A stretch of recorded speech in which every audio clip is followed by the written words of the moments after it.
Ladies and gentlemen, boys and girls, worshippers of all ages, welcome back to YouTube. My name is SeaRaptor, and it's time we finish off our first look series at the American hybrid battleship branch by taking a peek at this ungainly beast. That's right, ladies and gentlemen, this is Tier 10 American battleship USS Louisiana. Now, as a Louisiana native, I am contractually obligated to say good things about this ship. Like, it's literally right there on the birth certificate. But, yeah, it's going to be a bit of a challenge because holy crap, this thing is ugly. Now, she's not as ugly as Nebraska, right? But still, like, there are just things about this ship that make me go, what? And the flight deck is definitely one of them, right? You can see she's got kind of this truncated flight deck at the bow and the stern, just like Delaware had down at Tier 9, but then they've, like, added this goofball extension, right? Like they just hung this on the back. I don't have any idea what's going on with this ship, ladies and gentlemen. I have no idea. I'm making this up as I go. Let's have a peek around and we'll see how we can relate her to her sister ships, how she relates to the other American battleships in the tech tree, and kind of see if we can figure out where she might fit. Because I'm not going to lie, I don't see a tremendous amount of use for these ships, but clearly they're going to be a thing. So let's see if we can wrap our brains around it.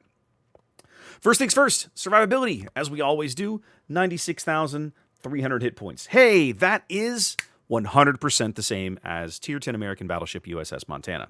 Now, as we have been seeing with Delaware and with Nebraska, these battleships, these hybrid battleships, are largely based on the American fast battleship branch, not the quote-unquote fattleship branch that are crazy slow. So we're looking at these hulls so far, right? Nebraska and North Carolina, basically the same hull shape, hull speed, hull armor layout.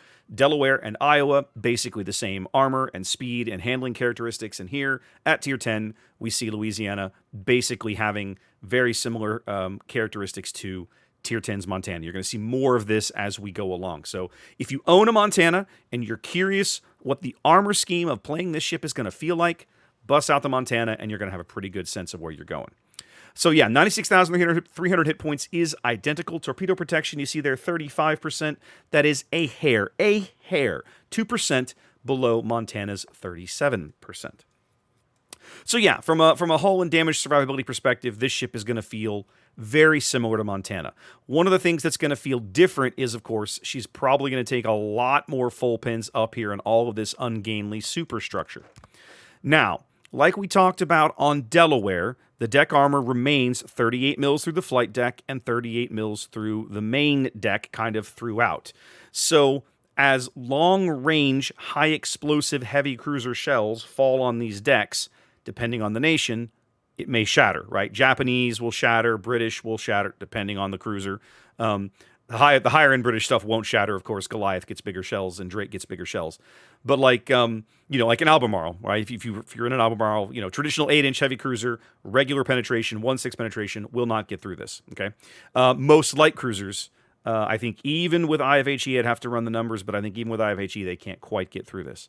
So she's going to be a little resistant to some of that. But of course, British battleship, high caliber HE, even like really proper mid caliber HE, like we're talking about those British 9.1-inch guns, the Dutch high tier guns like on Johan de Witt and Han Liu, or the French high-tier guns like you find on Henri Quatre. So all of those are Henri Quatrième. All of those are going to pen these decks and do full pen damage and light fires and make a right royal mess of this ship. So yeah, and of course not to mention the bows and the stern, which are still stuck at 32. So she's definitely going to feel, I think, a little softer than Montana when it comes to the fires and full pen department. Again, also with battleship shells, there's more here to catch for potential full penetrations at longer ranges, right? If I start to hide the superstructure, like just look at that casemate. Like that casemate is pretty significant.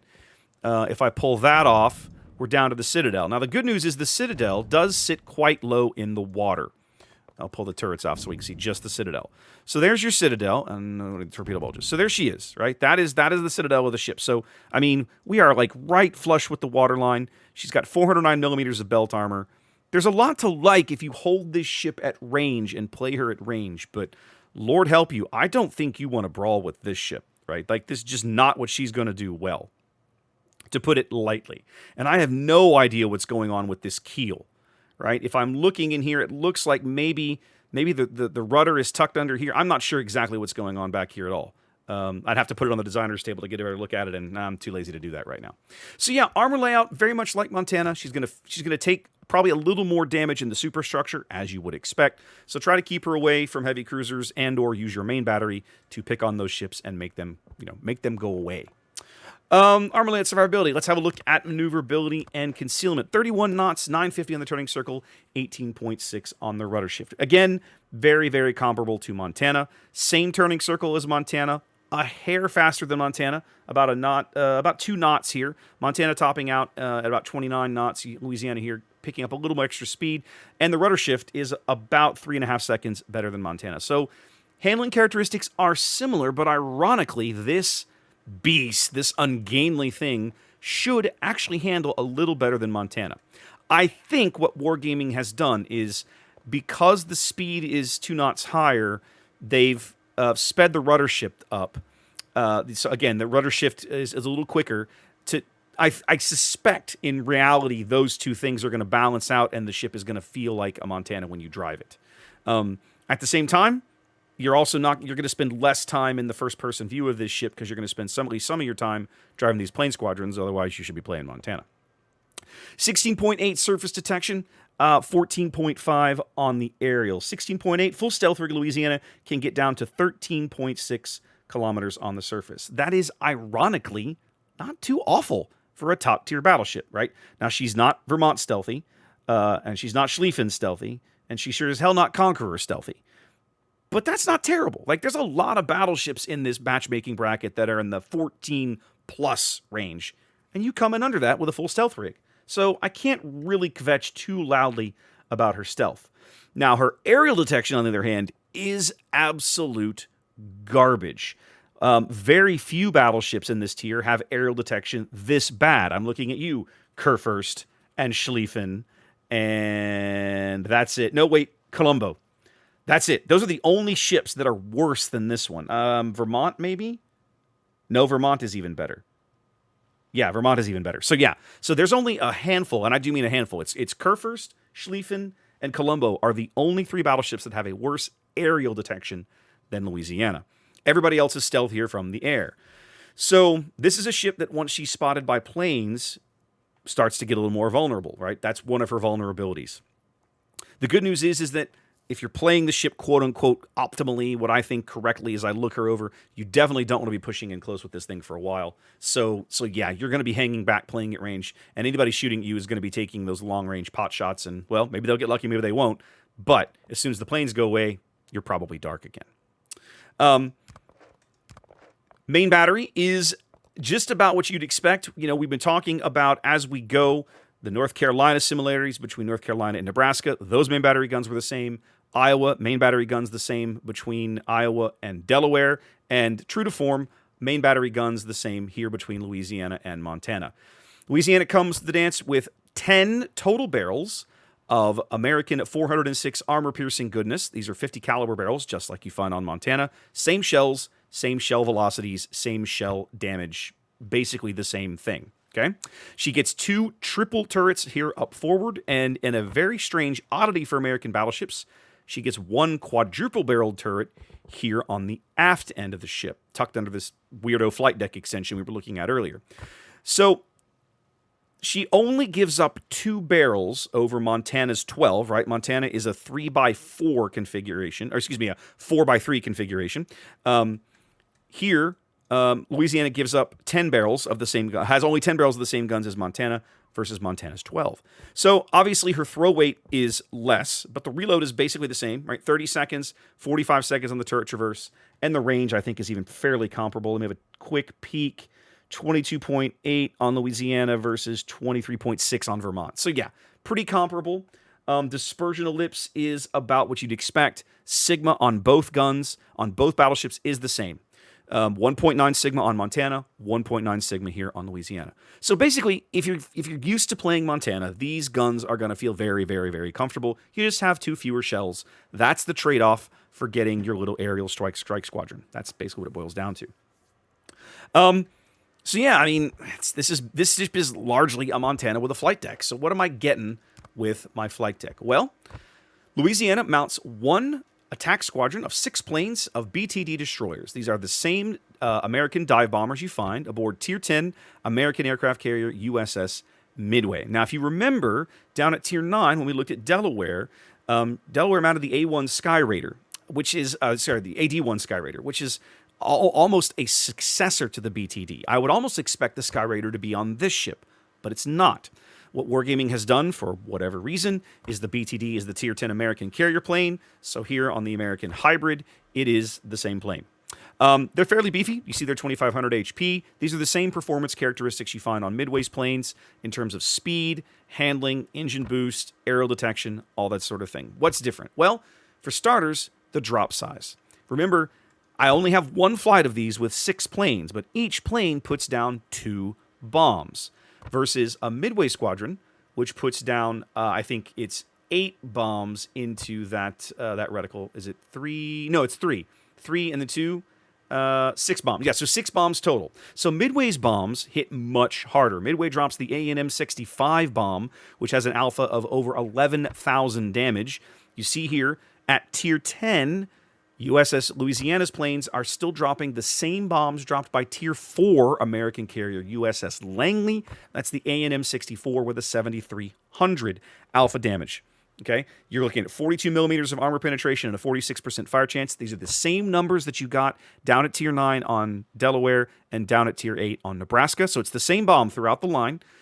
But these bombs are just not as good as the ones on Midway, right? Midway's bombs hit harder, the ANM-65. We talked about the alpha damage, but also they pen 67 millimeters of armor and have a 64% fire chance. So, again, similar bombs.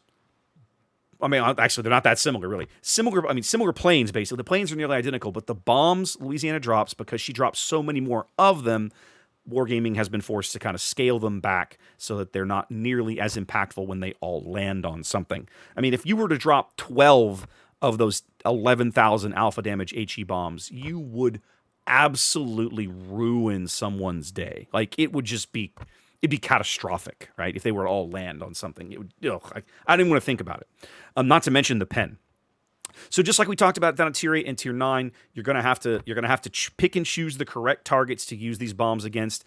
These bombs will not pin the decks of certain Tier 10 and Madre de Dios. I can't believe I have to say this. Tier 11 battleships like Ushakov, right? These bombs will just shatter on Ushakov's deck. So you're gonna have to pick a different target if you want them to be useful. Beyond that, it's the same idea as the squadrons you've been playing in the line up to this point. So if you've played the line this far, you've probably got a pretty good handle on what's going on with these planes. Let's see, what else have we got? Of course, we have our couple of PPY depth charges out to 11 kilometers. That's kind of nice. So for pesky submarines, have a quick look at AA. The AA on this ship is actually quite solid. If you remember, we talked about one of the differences between Delaware and Iowa was Delaware did not have any Bofors. Delaware had only the American 76.2 millimeter mounts. Louisiana continues that tradition here, so her mid-range bubble is quite good. Her outer bubble is, and her secondary armament is made up of the American 5-inch 54 caliber gun, not the American 5-inch 5-inch 38. The 5-inch 38, of course, was deployed widely across a variety of ships all over, cruisers, battleships, carriers, destroyers, everywhere. The 5-inch 54, I'm not sure how many of these actually made it into service, but these are the same mounts you'll find again aboard Montana, and I think even Midway carries this for her outer bubble, and that sort of thing. So these are solid guns. Let's have a quick look at the continuous damage. 175 in the outer ring, 529 in the middle, but just like we've been seeing on the other ships, that inner bubble is quite weak. She doesn't have the deck space you would expect for a number of Oerlikons, right? So she's putting up basically the same outer bubble as a Montana with the same number of flak puffs. The inner bubble, the mid-range bubble goes out an extra half kilometer because of the 76.2 millimeter mount, and it's a little stronger. So her mid-range AA is just a touch better than Montana's, but her inner bubble is about half of what Montana's is. So if you are an opposing carrier or an opposing hybrid battleship player and you're trying to dive bomb this thing, your planes, if that planes that survive to the inner ring actually probably will do fare a little better against the ship than they would against a typical American battleship, because she just doesn't have, there's not enough deck space for the same number of low, small caliber guns. All of that deck space, of course, taken up with this flight deck. Let's have a quick look at the last bits here. Just like the other ships in the line, you get a damage control party, you get a repair party, and you get a nearly completely worthless fighter consumable. And that is it. You cannot change any of these out. You are stuck with them. That is what you get. You don't get, obviously, your little squadron doesn't come with fighters. You get 2 charges of engine boost to go with that. And, of course, because you're Tier 10 ship, you get access to all 6 slots over here for upgrades. So yeah, that's it. That's Louisiana. I feel like these ships, like once you get a sense of how the line plays, like if you're curious as to whether or not you're going to like these ships, you're going to figure that out at Nebraska, right? You're going to pick up Nebraska, you're going to play it maybe 5-6 games and decide, yay, these are fun, or no, this isn't for me, and then probably either continue playing the line or drop it like a bad habit. Because based on what I've seen, just looking at these first looks, these ships are all going to play more or less the same. It's very similar guns to their fast tech tree battleship cousins, if not, well, I say very similar. Basically identical guns. The barrel counts are a little different, of course. And then you have big HE dive bombs every couple of minutes that you can throw at something that is vulnerable to them. A destroyer, a heavy cruiser, a particularly squishy battleship. I'm looking at you, a Richelieu, or an Alsace, that kind of thing. And then you're back to firing the guns again. And that's pretty much it. So, yeah, I mean, I will say that the squadrons, I think, going with the dive bombs makes them more appealing than Kearsarge, the premium. But I will say that you're stuck with those tier 4 Langley bombs. That does limit the effectiveness of that squadron. It means you're going to have to pick and choose your targets a little more carefully than you might have if you were playing like a Midway. Anyway, guys, that's it. Hope you enjoyed our first look at these 3 quick ships in the line. Y'all be safe. Wash your hands, and I'll catch you next time.